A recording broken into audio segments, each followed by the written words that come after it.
we're finishing up this unit on geometric series, and what we're going to do is examine a formula. By the end of this, I might just give you the formula, but anyway, what we have is a recursive definition where the first term is 3, and then the pattern is that you're taking the previous term and you're multiplying by 2. That's what makes it geometric. So if you go through the pattern, a sub 2 is going to be the previous term, which is 3, times 2. So we're looking at 6. And then the third term is going to be the previous term of 3 times 2, so it's 12. And then the fourth term is the previous term of 12 times 2, which is 24. And then the fifth term is the previous term of 24 times 2, which is 48. So why did I go through all those? Is because we start with the first term, and we stop with that fifth term. And just to give you the formula, basically it's saying do a sub 1 plus a sub 2 plus a sub 3 plus a sub 4 plus a sub 5. So we're looking at, just write it down here, 3 plus 6 plus 12 plus 24 plus 48. And feel free to use a calculator, I know I will. 3 plus 6 plus 12 plus 24 plus 48, and you get 93. Option 3. So this next one might be confusing, but it actually explains the formula. And by starting with that recursive definition, well, I guess this is not the recursive definition. This is any geometric. So this is a, sometimes we call it the explicit formula. But what they did is they broke it down. Well, if we want the sum, that's what S stands for, of all of those terms, however many terms you want, then what you're going to do is take the first term, and then the next term is times 1 r, and then the third term is times 2 r's, and you continue on and on and on. So this probably seems really weird, but imagine if you multiply the left side by r. Then you also need to multiply the right side by r. So how about this? I'll write it directly underneath. It's going to be r times s sub n. And what you have to do is distribute the r to everything. And I think what I'll do is I'll actually write it up here, distribute, if I could spell correctly. And so think about if I asked you to multiply a sub 1 by r, well, it would be a sub 1 times r. If I asked you to multiply this thing by another r, well, now it's a sub 1 times r squared. And I think you can see the pattern. And I know this seems weird, but what ends up happening is you have one, you see how I was missing this term right here? It's because I'm going to have an extra one right here, which is going to be a sub 1 times r to the nth power. So for some reason, that's why I lined it up right there. For some reason, somebody along the way said, well, what if we subtract off all of those terms? So this thing minus this thing. So all of these terms minus the one down here. Subtract, subtract, subtract, subtract.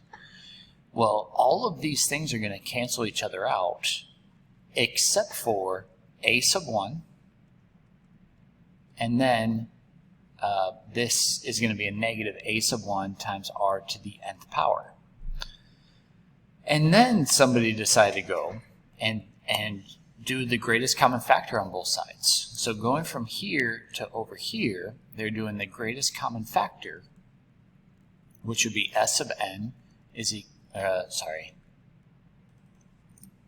times the quantity of 1 minus r. You see how if I distribute that in there, I'll get back to this left side. And same thing with the right side is, at least I like to factor out the a subscript 1 minus r to the nth. And again, if I distribute that in there, I hope you can see that that's equal to the other thing.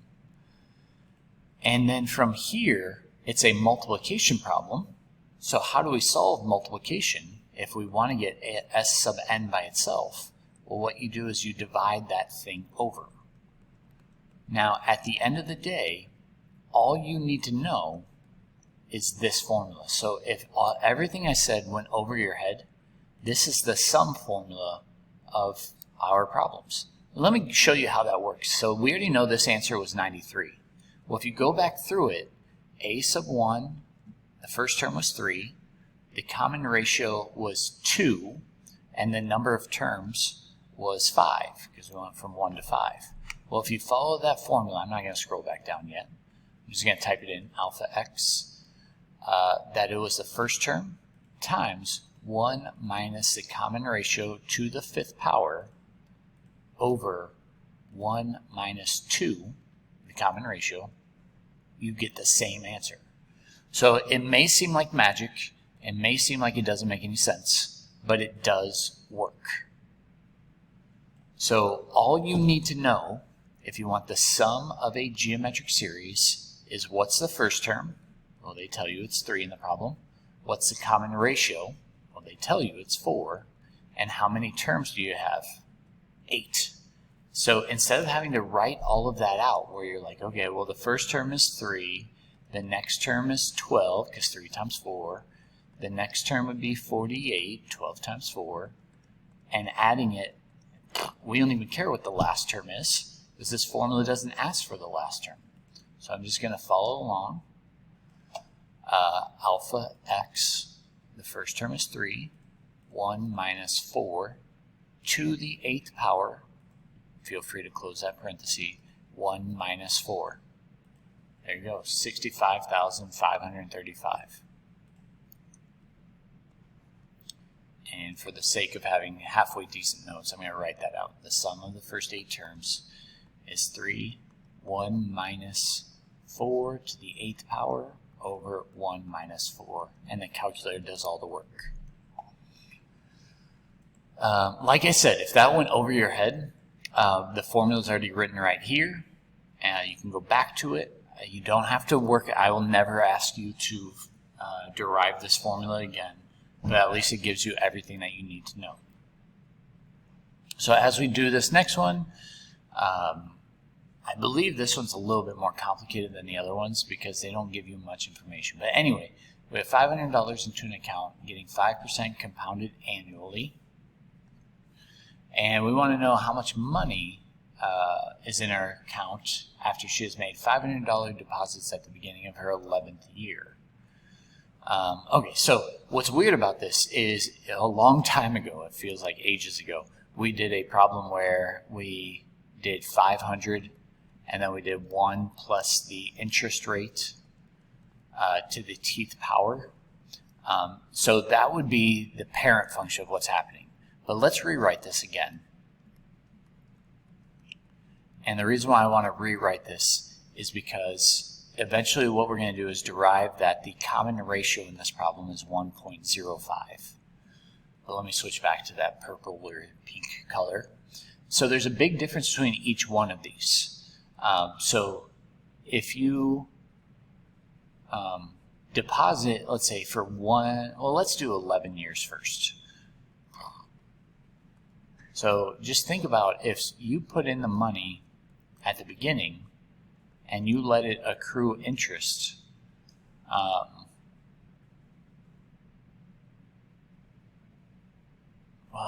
I guess I'm kind of doing this weird. But let's leave it as 1.05. But if you let something that you deposit in the first year, you let it accrue for 10 whole years, that you can figure out that formula, which would be different than if we have 500 times 1.05. So if you put money in the second year, it only has 9 years to accrue interest.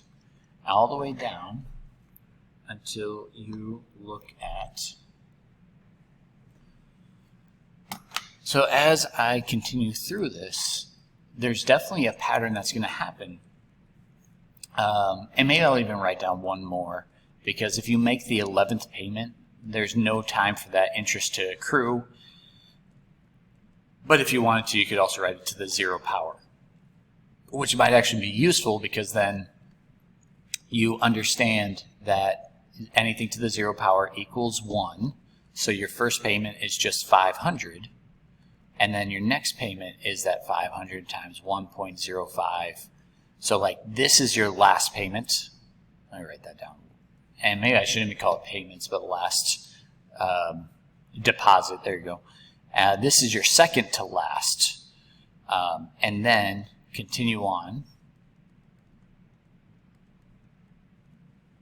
all the way until you get to the first payment, or first deposit, is that 500 times 1.05 to the 10th power.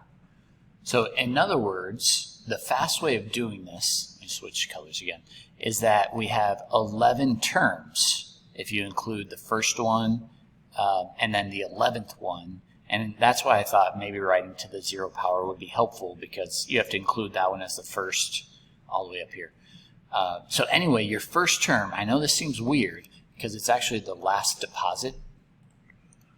Oh, whoops, wrong button.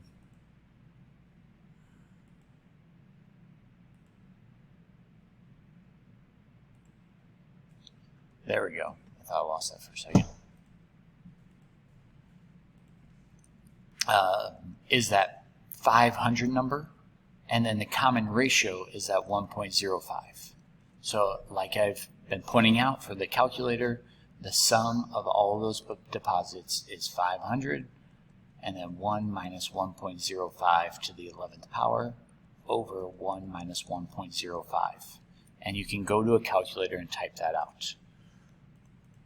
500, 1 minus 1.05 to the 11th power over 1 minus 1.05. And at the end, you have 7103.39.